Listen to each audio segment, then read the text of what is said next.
بسم الله الرحمن الرحیم. زموږ ستاسو نن درس چې ده کمپیوټر څه ته وایي؟ زموږ ستاسو ګوره د کوم کمپیوټر چې دا اوس وینئ فزیکل چې راته ښکاري په دې کې چې کوم شیان دي د دې ټول معلومات موږ تاسو ته په کوم ځای کې ښکاره کېږي؟ په کمپیوټر کې ښکاره کېږي. مثلا که زه دا معلوموم چې زما د کمپیوټر رام څومره ده نو هغه به چېرته زه ګورم؟ دلته. مثلا که زه دا معلوموم چې هارډ ډیسک یې څومره ده، که زه دا معلوموم چې په دې کې فایلونه څه شی دي چېرته سیو دي، نو دغه معلومات به زه ټول له کوم ځای نه ګورم؟ کمپیوټر په مختلفو ځایو کې. مثلا اول زه دا ګورم چې د رام څومره ده، وینډوز پکې څه شی انسټال ده، نو د دې لپاره به بیا په دې خپله د کمپیوټر په آیکن باندې رایټ کلیک وکړئ او بیا به پراپرټیز ته راشئ. موږ تاسو ته ډیسکټاپ پراپرټیز کې ویلې چې زه صرف په ډیسکټاپ رایټ کلیک کوم، پراپرټیز کلیک کوم یا پرسنلایز کلیک کوم، دا به د ډیسکټاپ آپشن نه راولي. که چیرې په کوم بل آیکن باندې رایټ کلیک کوم، پراپرټیز یا کوم بل آپشن انتخابوم، هغه تغییرات به صرف په مغه آیکن کې راځي. نو اوس که زه مای کمپیوټر باندې رایټ کلیک کوم، په دې کمپیوټر باندې پراپرټیز کلیک کوم، نو دا به د چا معلومات راته ښیي؟ د کمپیوټر. او که دې کې نور آپشنونه کلیک کوم، تغییر به په چا کې راځي؟ په دغه شي کې به راځي. نو اول راځو ګوره پراپرټیز ته. که چېرته زه په دې رایټ کلیک کوم او راشم پراپرټیز کلیک کوم، په دې کې ګوره موږ ته د دې کمپیوټر بعضې معلومات راښیي. مثلا اول راته ښیي چې په دې کې موږ کوم وینډوز انسټال کړی فعلا، کوم وینډوز انسټال دلته به لیکلی چې وینډوز 7 پروفیشنل ده، سروس پیک 1. او بل دلته راته ښیي چې رام به څو جی بي وي. ګوره انسټالډ میموري یا رام، رانډم اکسس میموري دا بیا هارډویر مربوط راځي چې رام څه وظیفه لري، پروسیسر څه وظیفه لري. خو موږ تاسې اوس په دې پېژنو چې د کمپیوټر رام چې څومره زیات وي هغومره به سرعت د کمپیوټر ښه وي، پروسیسر چې څومره زیات وي هغومره به سرعت ښه وي. نو اوس ګوره د دې کمپیوټر رام چې ده څو جی بي ده؟ 8 جی بي ده. پروسیسر یې څو ده؟ دلته به لیکلی چې کور آی 7 ده، 2.80 ګیګا هرټز ده. نو بعضې معلومات ګوره دلته په دې ځای کې راته ښیي. او که چېرته زه په دې رایټ کلیک وکړم او اوپن کلیک کړم، بیا به خپله کمپیوټر خلاص شي. په رایټ کلیک اوپن باندې هم خلاصېږي او په ډبل کلیک هم کېږي چې دغه چپه کلیک دوه بارې په سرعت سره ووهې هم خلاصېږي. چې کله خلاص شي دلته بیا موږ ته څه شی ښیي؟ په دې کې اول موږ ته هارډ ډیسک ښیي. هارډ ډیسک هغه ډیوایس ته په کوم کې چې موږ معلومات ثبتوو. دا څه چې معلومات زما په کمپیوټر کې دي د وینډوز په شمول باندې، دا ټول چېرته وي؟ په هارډ ډیسک کې وي. لکه څنګه چې ګوره موږ فلاش لرو که نه، دا هم همدغسې له فلاش نه تقریبا یو څه غټه اندازه سایز لري، د لپټاپ او د ډیسکټاپ مختلف وي. خو دا څه معلومات چې په کمپیوټر کې وي دا ټول په هارډ ډیسک کې وي. هارډ ډیسک چې ده د کمپیوټر حافظه ده. نو ګوره دلته لیکلی چې هارډ ډیسک، بیا ورسره لیکلی ډرایوز. هارډ ډیسک ډرایوز. کله چې موږ هارډ ډیسک له یوه نه زیاتو حصو باندې تقسیم کړو، دغه هرې حصې ته څه شی ویل کېږي؟ ډرایو ویل کېږي. مثلا زموږ هارډ ډیسک اوس په دې کمپیوټر کې په څو برخو ویشل شوی ده؟ په 3 برخو ویشل شوی ده. چې یوه ته یې موږ سی ډرایو نوم ورکړی، بل ته ډي، بل ته ای. نومونه زموږ په خوښه دي چې هر یوه ته هر نوم ورکوو. خو چې کله موږ تاسې نوی وینډوز انسټالوو، هغه وینډوز چې په کوم ډرایو کې انسټال وي هغه زیاتره کوم حرف اخلي؟ سی حرف اخلي. دا نور بیا هر یو چې ته انتخابوي، یا موږ تاسې کولی شو چې د 2 حرفونه هم درته چینج کړو. نو ډرایو چې ده کله چې موږ تاسې هارډ ډیسک له یوې حصې نه په زیاتو حصو تقسیم کړو، که چېرې یوه حصه وي هم ډرایو ورته ویل کېږي، خو هر حصې ته موږ تاسې ډرایو وایو. ډرایو ولې موږ تاسې هارډ ډیسک په ډرایو باندې ډرایوونه ولې پکې جوړوو؟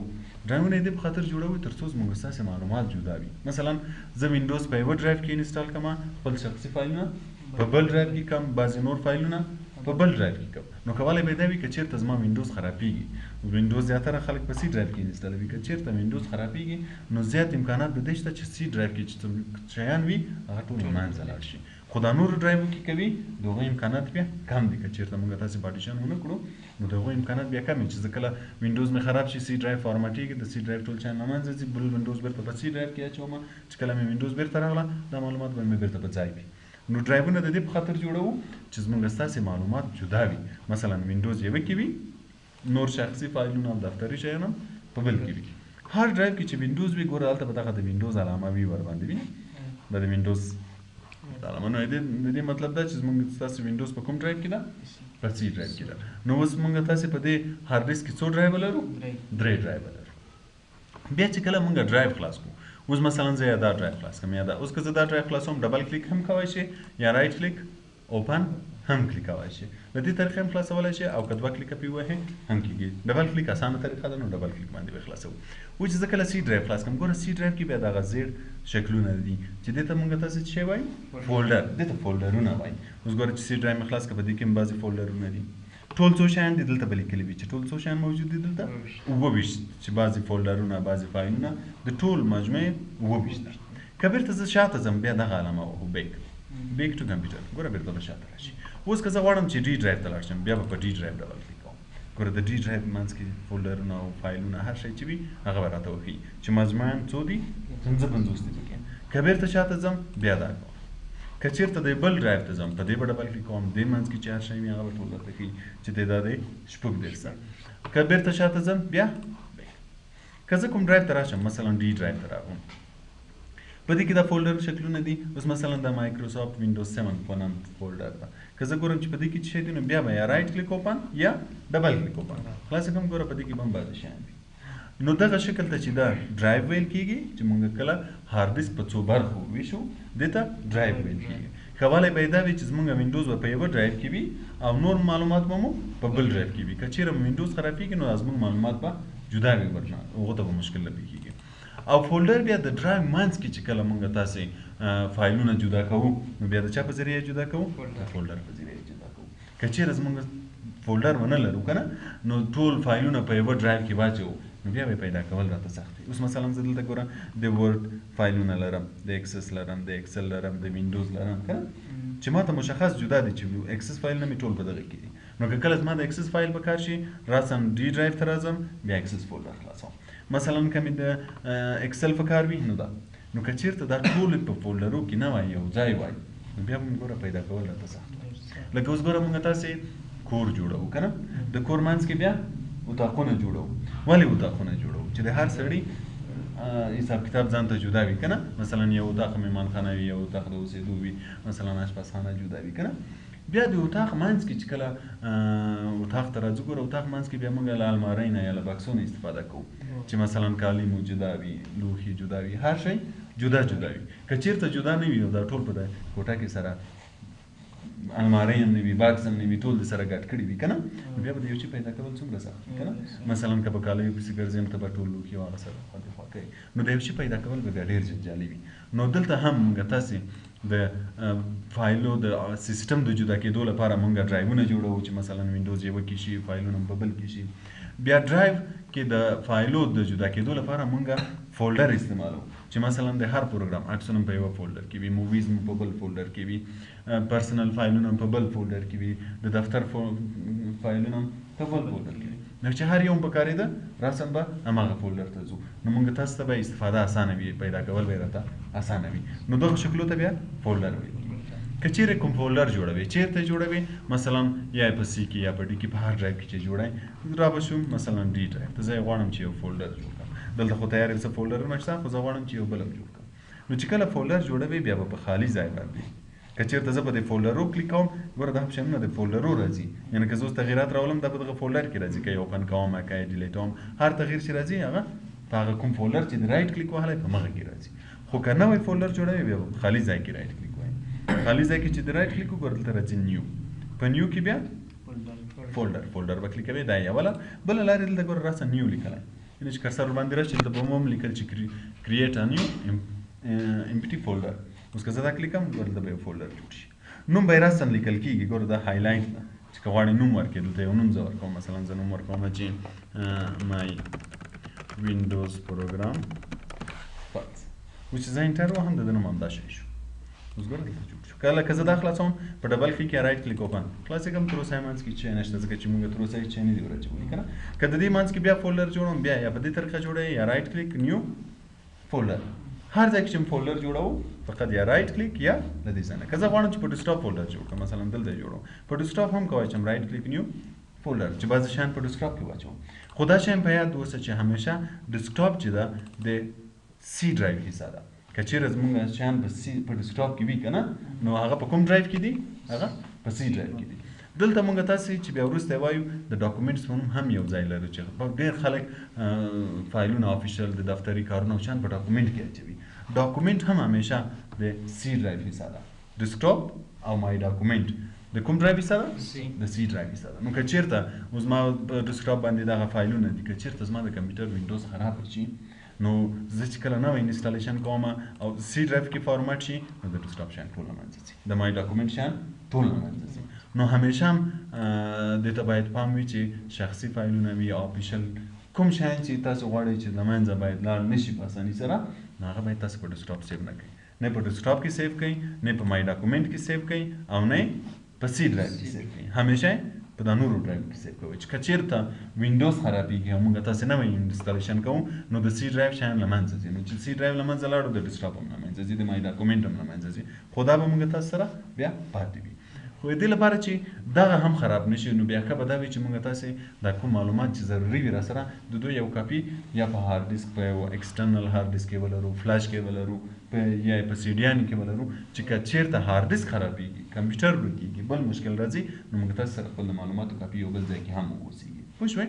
خو کمپیوټر کې هم همیشه پام اوسه چې په ډیسکټاپ او مای ډاکومنټ کې کوم شی اچولی وو، وینډوز خراب شو، هغه له منځه ځي. نو په دې خاطر په سی ډرایو کې هم فولډر نه جوړو، ډیسکټاپ کې به هم نه جوړو. فعلا په ډي کې ما یو فولډر جوړ کړو د څه په نوم، د مای وینډوز پروګرام فایلز. ګور دا راغی. که زه اوس دې کې تغیرات راولم، په دې رایټ کلیک کوم، خلاصېدو لپاره مې مخکې وایي آیکن به کلیک کوو. که یې نوم ور بدلوم، بیا رینیم کلیک کوئ. اوس ګور چې رینیم کلیک کړئ، دا بېرته سلیکټ شي. نوم یې ور بدلوم، مثلا زه صرف مای وینډوز پروګرام نوم ورکوم یا مای وینډوز نوم ورکوم. انټر. ګورئ د نوم دا شی شو. بیا یې نوم بدلئ، بیا رایټ کلیک، رینیم. که غواړئ چې ډیلیټ یې کړئ، بیا ډیلیټ وایئ. چې کله ډیلیټ کلیک کړئ، ګوره دلته یو میسج درکوي چې آر یو شور یو وانټ ټو موو دیس فولډر ټو ریسایکل بین. دا شی غواړي چې چیرته لاړ شي، ریسایکل بین ته لاړ شي. ریسایکل بین ګوره موږ تاسې دلته یو بل آیکن لرو چې موږ تاسې پرون په پراپرټیز کې ویل چې که دغه آیکنونه غواړو ورک یې کړو، ورکوای شو، که یې راولو، راوستی شو. نو چې دغه فولډر ډیلیټ دی وایي چې دغه فولډر باید دلته راشي. که زه وایم چې را دې شي، یس، او که چې نه دې راځي، نو. نو که یس کم، دا فولډر له دې ځای نه ختمېږي، ځي هلته. او که نو، که مېز نه ډیلیټېږي، همدلته به وي. اوس زه ډیلیټوم، ګوره ډیلیټ کلیک کوم، نو دی راته وایي چې آر یو شور یو وانټ ټو موو ټو ریسایکل بین. زه هم هو ریسایکل بین. ریسایکل بین داسې ده لکه کثافت داني چې موږ اوس یو اطاق کې یو شی ایسته اچوو که نه، نو هغه اخلو چېرته یې اچوو؟ کثافت دانۍ کې اچوو. نو دلته به هم همدا وي. اوس که زه دا را خلاص کړم، ګوره همدلته به موجود وي د مای وینډوز. که زه کله بېرته غواړم چې نه دا باید ډیلیټ نه شي، بېرته خپل ځای ته لاړ شي، نو بیا به په دې کې رایټ کلیک کوئ. دلته ګوره موږ تاسو سره دوه اپشنه دي، هم کټ ته، هم ریسټور ته. ریسټور دا معنی چې له کوم ځای نه ډیلیټ شوی، بېرته دې هغه ته لاړ شي. او کټ کاپي یې وروسته وایي، فعلا به یې ریسټور کړم. چې کله زه ریسټور کلیک کوم، دی به له دې ځای نه بېرته ختم شي. کوم ځای نه موږ تاسې ډیلیټ کړی وو، په کمپیوټر کې، په کوم ډرایو کې، ډي ډرایو کې. اوس به ګوره دلته بېرته راغلی د مای وینډوز. که زه بیا ډیلیټوم، بیا به ګوره ځي ریسایکل بین. اوس زه دا یاز کړم، اوس چې زه راشم دلته وګورم، بېرته به چېرته پروت وي، په دې ځای کې. که بیا ریسټور کړم، بېرته به هلته ځي. مثلا تاسې په اطاق کې یو شی په کار نه ده واخیسته، کثافت دانۍ کې دې واچوو، وروسته دې بېرته ورته پام شي چې نه دا خو زما په کار راځي، که نه؟ بېرته ورځئ، له کثافت دانۍ نه یې راخلئ، بېرته یې استعمالوئ، که نه؟ که چېرته زه دا ډیلیټ کړم له دې ځای نه، اوس زه دا له ډي ډرایو نه مای وینډوز ډیلیټوم او ورته وایم چې یس ریسایکل بین ته لاړم. ریسایکل بین ته راغلم، دلته مې په دې رایټ کلیک کړه او دلته مې هم ډیلیټ کړو. اوس ګوره دلته یو میسج راکوي چې آر یو شور یو وانټ ټو پرمننټلی ډیلیټ دیس فولډر. ته غواړې چې همیشه لپاره دا ډیلیټ شي؟ نو که ورته وایم یس، دا د همیشه لپاره ډیلیټ شو. دا شی اوس بیا نه راځي. مثلا ته یو شی کثافت دانۍ کې واچوه، د ښاروالۍ موټر راغی، کثافت دانۍ یې خالي کړه، یو هغه شی بیا پیدا کوی چې لاړو له منځه، که نه؟ که چېرته یې پیدا کوې، نو ته به څومره تکلیف پسې باسې وو. یعنې مشکل ده، ناممکن هم نه شو ویلی، خو ډېر مشکله ده چې دې پیدا کړي. دلته هم همداسې، که چېرته ته کوم شی له ریسایکل بین نه هم ډیلیټ کړې، بیا د هغه پیدا کول ډېر جنجالي دي. امکان لري چې وشي، بعضې سافټویرونه دي چې درته ریکور کوي، خو 100% موږ نه شو ویلی چې هغه دې بیا راشي. پوه شوې؟ نو چې کله موږ تاسې له کوم فولډر نه یا ډرایو نه یو شی ډیلیټوو، میسج به یې وایو که چېرته ریسایکل بین ته لاړو او بیا له ریسایکل بین نه ډیلیټ شو. که چېرته زه یو نوی فولډر جوړ کړم، دا واري اوس ما دا بیا یو فولډر جوړ کړو. نیو فولډر شارټکټ لري؟ شارټکټ هم لري. مای وینډوز په نوم مې جوړ کړو. که چېرته زه دا غواړم چې راسن ډیلیټ شي، هېڅ ریسایکل بین ته هم لاړ نه شي. مثلا بعضې فایلونه سایزونه یې غټ وي، ته وایي چې ډیلیټ شي، هېڅ ریسایکل بین ته هم لاړ نه شي، نو بیا شفټ بټن به ورسره نیسئ. شفټ بټن ونیسه او دلته ډیلیټ کړه. اوس ګوره میسج کې به دلته راسن هغه میسج لیکلی کوم چې ریسایکل بین کې راته راکوه چې آر یو شور یو وانټ پرمننټلی ډیلیټ کړو. اوس زه دا ډیلیټ کړم، اوس که زه ریسایکل بین ته هم راشم، دلته به نه وي. کله چې موږ بعضې شیان ډیلیټوو، زیاتره ټول راځي ریسایکل بین ته، که نه؟ نو که دې غوښتل چې ټول ریسایکل بین په یو وارې خالي کړې، نو بیا خپله په ریسایکل بین رایټ کلیک کوئ، امپټي ریسایکل بین کلیک کوئ. چې کله دې دا کلیک کوو، نو ریسایکل بین کې چې هر څومره شیان وي، ټول په یو وارې له منځه ځي.